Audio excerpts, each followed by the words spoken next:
Outra medida muito importante é a medida de intensidade, tipicamente de irradiância ou de radiância. Então, a gente quer saber, por exemplo, como é a distribuição de fótons que está chegando, agora são 9h35 da manhã, aqui no quintal da minha casa. Então, para isso, eu vou fazer uma medida de irradiância. Então, geralmente o que a gente faz é medir a radiância que vem de cima para baixo. Então, você tem um pequeno aparelho que se chama corretor de cosseno, de forma que ele normaliza os raios que chegam aqui em todos os ângulos, num plano. Então, você imagina que tem um plano e você tem luz chegando por todos os ângulos, luz que foi eventualmente refletida das folhas, que estão acima ali no quintal, do céu, do sol, e aí você faz essa medida de irradiância. Isso é muito semelhante à medida de radiância, só que a medida de radiância, em vez de pegar num ângulo muito completo, você pega uma medida muito estreita, né? Um ângulo muito específico. Quando a gente está usando um espectrômetro para medir fluorescência, a gente está medindo, na verdade, o que está chegando no espectrômetro é uma medida de radiância daquela amostra, e não de irradiância, porque a gente está amostrando uma área muito pequenininha. Tá?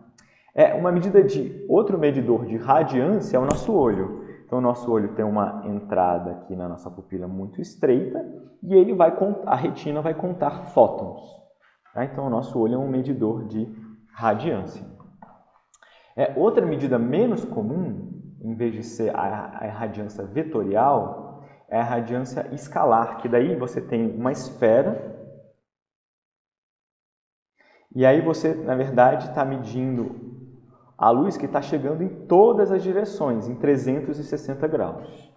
Tá?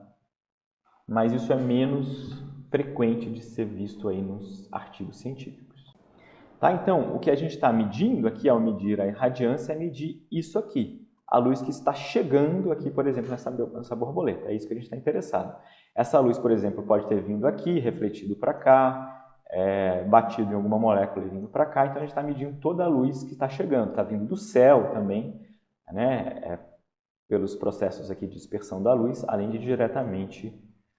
mais diretamente vinda do Sol. Tá? Então, o que está chegando aqui na nossa amostra. Então, é uma medida muito importante, porque, obviamente, o que vai ser refletido depende do que está chegando. De novo, a gente mede isso tipicamente com um espectrômetro, só que daí a gente usa uma lâmpada de calibração. Essa lâmpada de calibração, ela é tal que a gente sabe exatamente como é a sua distribuição de fótons por comprimento de onda. Então, a gente calibra o nosso espectrofotômetro colocando aqui então esse aqui é o nosso corretor de cosseno, aqui uma fibra ótica. A gente coloca isso aqui nessa lâmpada de calibração e a gente sabe, olha,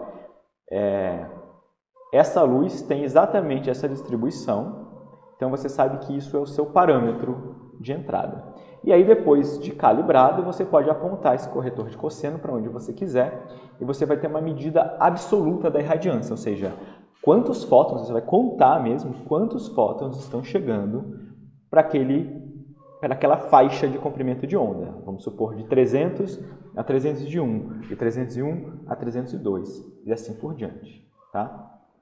E aí o que você vai ter no final é um espectro de irradiância, que é o que está sendo mostrado aqui nessa figura. Tá? Então aqui tem uma medida de irradiância, que são fótons, ou seja, um número de fótons, por centímetro quadrado, por segundo, por nanômetro. Por nanômetro porque está dividido por nanômetro. Tá? E aqui tem diferentes curvas, porque tem o espectro de radiância do Sol no espaço. Certo? Então, é o que está mostrado nessa primeira curva. O Sol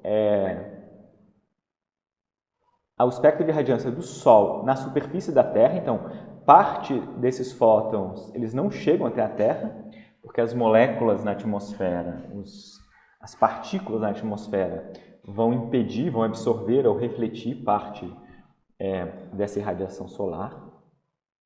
E também está mostrando aqui a contribuição do céu. Então lembra que eu falei que o céu, por dispersar a luz e dispersar especialmente o UV e o azul, contribui bastante com a quantidade de ultravioleta que chega até a gente. Se você for olhar aqui na faixa do ultravioleta, a porcentagem de luz ultravioleta que chega pelo Sol é quase, em algumas faixas, é equivalente à quantidade de ultravioleta que chega vindo diretamente do Sol.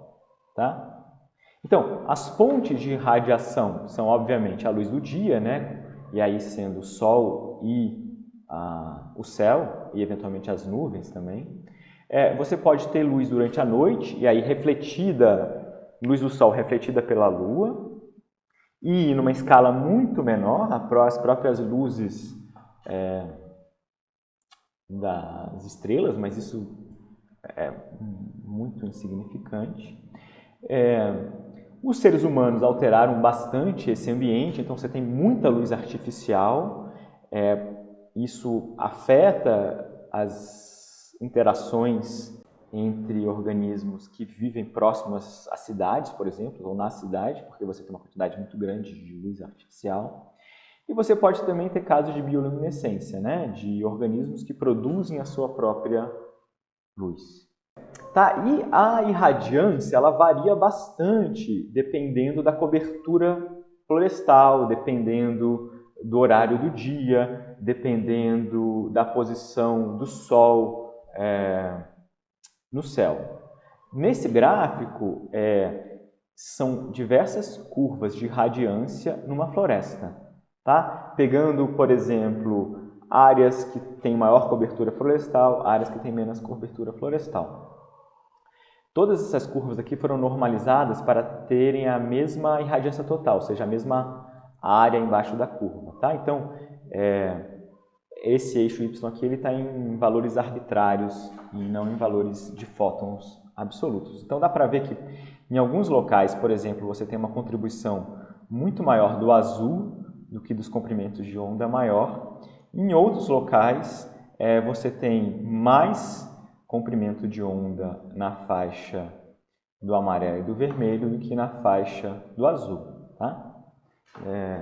Então, a irradiância muda muito de acordo com o ambiente. A gente não percebe muito isso porque a nossa visão de cores, e provavelmente a visão de cores de outros organismos também, tem o que a gente chama de constância de cor. Então, o nosso sistema visual ajusta a nossa percepção de acordo com a irradiância. Então, se tem excesso de vermelho, o nosso sistema visual compensa isso para a gente não enxergar tudo excessivamente vermelho. Essa irradiância vai depender do meio, também. Então, aqui, a radiância vetorial, de que está vindo de cima para baixo, em fótons por centímetro quadrado, por segundo, por nanômetro, no oceano. Então, aqui é na superfície do oceano, e aí está normalizado para a irradiância que a gente observa na superfície da Terra. Então, aqui é uma linha reta porque é igual à irradiância fora da água. E à medida que as profundidades vão aumentando, aqui em 5 metros, 10 metros, até 500 metros, o que você tem é que você tem uma quantidade muito menor de fótons chegando. Então, em vez aqui está 10 a 13, aqui a 100 metros já está em 10, sei lá, a nona, Então, 10 mil vezes menos fótons vão chegar aqui a 100 metros de profundidade. E outra coisa é que os fótons na faixa do azul passam a ser mais predominantes nas águas mais profundas que os fótons em outras faixas do espectro. Tá? Então, a profundidade a profundidade do oceano vai afetar o espectro de irradiância que chega aí nesses organismos marinhos.